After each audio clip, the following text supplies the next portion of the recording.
আসসালামু আলাইকুম। আশা করি আপনারা সবাই অনেক ভালো আছেন। আজকের পর্বে আমি আপনাদেরকে দেখাবো যে আপনি কিভাবে আপনার ওয়েবসাইটের ব্যাকগ্রাউন্ডে কালার এবং ইমেজ দুটো একসাথে কিভাবে ব্যবহার করতে পারেন।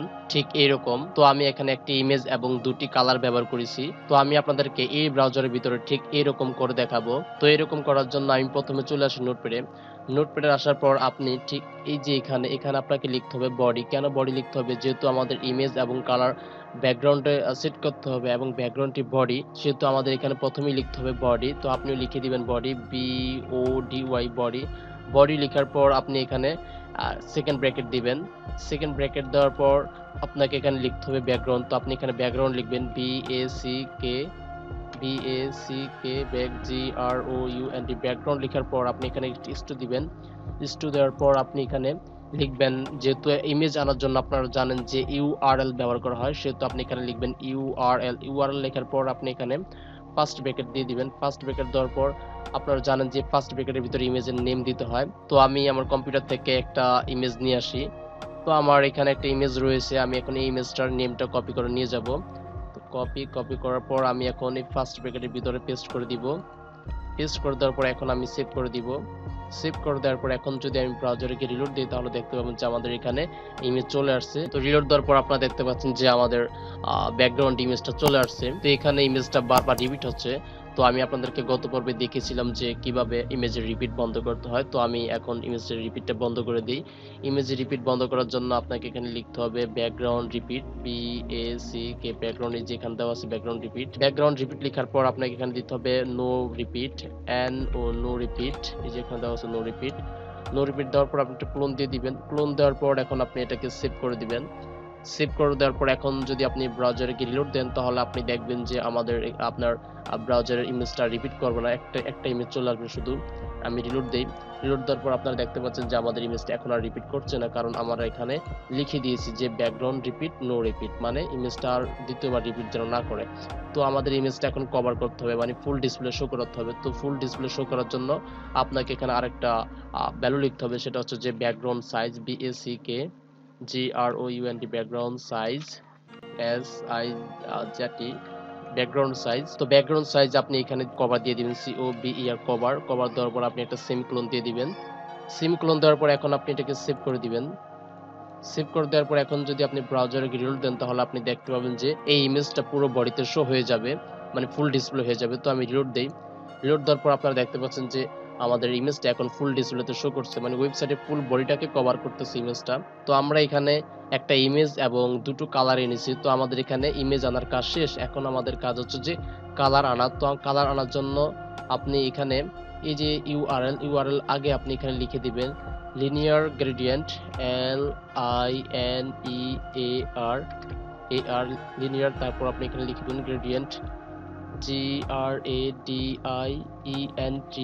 গ্রেডিয়েন্ট। তারপর আপনি এখানে ফার্স্ট ব্র্যাকেট দিয়ে দিবেন। ফার্স্ট ব্র্যাকেট দেওয়ার পর এই যে ফার্স্ট ব্র্যাকেটের শেষে আপনি একটা কমা দিয়ে দিবেন। কমা দেওয়ার পর এখন আপনাকে ফার্স্ট ব্র্যাকেটের ভিতরে আমরা যেহেতু এখানে দুটি কালার এনেছি, তো আমরাও এখানে এখন দুটো কালার আনবো, রেড এবং ইয়েলো। তো আমি লিখে দিই RED রেড এবং কমা, তারপর ইয়েলো YE ইয়েলো। তারপর এখন আমি এটাকে সেভ করে দিই। সেভ করে দেওয়ার পর এখন যদি আমি ব্রাউজারকে রিলোড দিই তাহলে আপনারা দেখতে পাবেন যে এখানে কালারগুলো চলে আসছে রেড এবং ইয়েলো। তো আমি রিলোড দিই।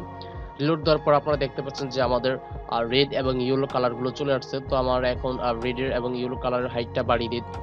তো আমরা এখানে লিখবো হাইট, HEIGHT হাইট।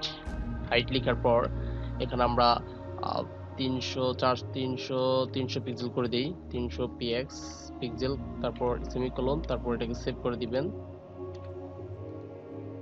সেভ করে দেওয়ার পর এখন আপনি ব্রাউজারে চলে আসবেন। আসার পর রিলোড দিবেন, দেখবেন যেগুলো আমাদের বেরিয়ে গেছে। তো আমরা পুরো ইমেজের উপর আমরা আনতে যাচ্ছি। তো আমাদের হাইটটা আরো বাড়াতে হবে। তো আমরা এখানে দিয়েছি 300, আমরা এখানে 500 দিয়ে দিই। 500 দিয়ে দিই। 500 দেওয়ার পর এখন দেখি কতটুকু হয়। রিলোড দেওয়ার পর আপনারা এখন দেখতে পাচ্ছেন যে রেড এবং ইয়েলো কালারগুলো আমাদের ইমেজটাকে পুরো ঢেকে ফেলছে, কিন্তু ইমেজটা রেড এবং ইয়েলোর কালার নিচে অবশ্যই রয়েছে।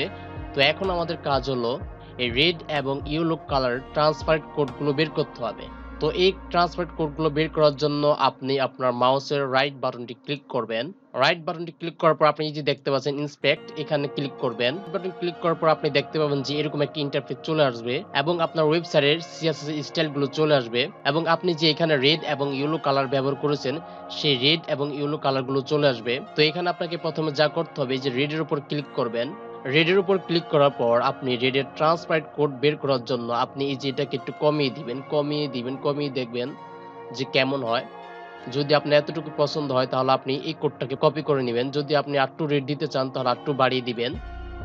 ঠিক আছে, তো আমি এতটুকু রাখলাম। তারপর আপনি এই যে দেখতে পাচ্ছেন এটা হলো যে রেডের ট্রান্সপারেন্ট কোড, আপনি এটাকে কপি করে নেবেন। তো আমি এটাকে কপি করে নেই। কপি করার পর আপনি এটাকে নোটপ্যাডে এখানে বসিয়ে দিবেন। বসিয়ে দেওয়ার পর আমাদের রেডের কাজ শেষ। এখন আমাদের ইউলোর ট্রান্সপারেন্ট কোডটা নিয়ে আসতে হবে। তো আমরা এখন ইউলোর ট্রান্সপারেন্ট কোডটা নিয়ে আসি। তার জন্য আমাদেরকে আবারও ইউলোর উপর ক্লিক করতে হবে। ক্লিক করার পর আপনি এই যে এখানে রেডের মতো এটাকে একটু কমিয়ে দিবেন। কমিয়ে দিলে আপনি এই যে নিচে দেখতে পাবেন যে ইউলোর ট্রান্সপারেন্ট কোড, সেটাকেও আপনি কপি করে নেবেন। কপি করার পর আপনি এটাকেও এই ইউলোর জায়গায় বসিয়ে দিবেন। এখানে বসিয়ে দিবেন। বসিয়ে দেওয়ার পর এখন আপনি এটাকে সেভ করে দিবেন।